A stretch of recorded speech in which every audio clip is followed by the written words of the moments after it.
Hi everyone, Chantal here from BrandLove. I want to share with you our 911 recipe for customer care. We've worked with hundreds of complaints teams across the globe, and we love equipping them with a recipe that can really help them handle complaints more confidently and handle complaints with a lot more care and charisma, so that we transform their roles from people who constantly speak to angry customers to people who are coaches who educate and leave customers better and smarter and emotionally just feeling a lot better than when they started. So I'm going to quickly talk you through the steps of this 911 client care, and do feel free to download a copy. I'm going to leave a link below. So first of all, when we pick up the phone and we speak to an angry customer, our response, our lizard brain tells us fight, flee, or freeze. All right. And we hear this in telephone calls. A lot of people just completely freeze up. You'll hear those long silences, or they start fighting and saying, "This is the rule book. This is how we do it here. I'm sorry, but we can't do that for you." All right. So the most important thing to tell your body that you're safe is breathe. Just fill your lungs with oxygen. And while you're listening to the customer talking, complaining, being unhappy, you breathe. This allows you to listen a lot better.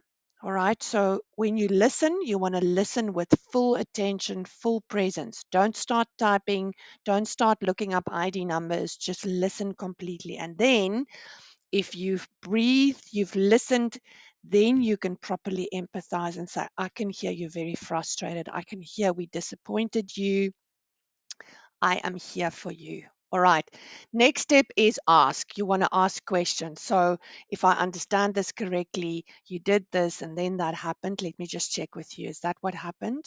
What would you like me to do to resolve this for you? What can I do to gain your trust back? So you want to ask really smart questions, but you can only increase the quality of your questions if you've breathed, you've listened, and you've calmed the client down by empathizing, by saying, "I can hear you disappointed in us.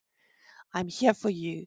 What can I do to restore your trust? How would you like us to solve this?" All right. Once you're done with that asking of questions, you've got enough information. Now you're going to summarize. So you did this, then we did this. I understand this frustrated you, and you want to just confirm your understanding. Then the next step is important. In all the language that you use, you want to own this problem. Like, "I am here for you. Like, I will come back to you. The buck stops with me." You really want to reinforce that.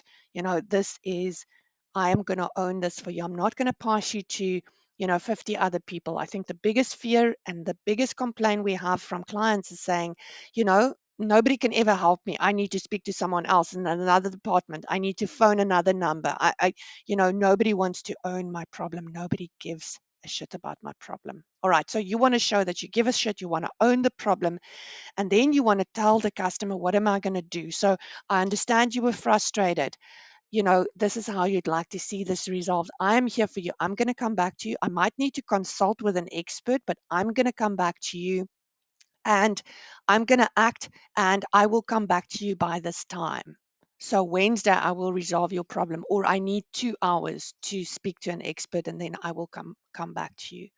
All right, so that is the quick 7-step 911 customer care recipe that we love using in Brand Love, that we train complaints teams on, and we will get a download to you. If you use the link, you can get a download. If you want to engage with us, if you want to really get your team to handle complaints with confidence and charisma, chat to us.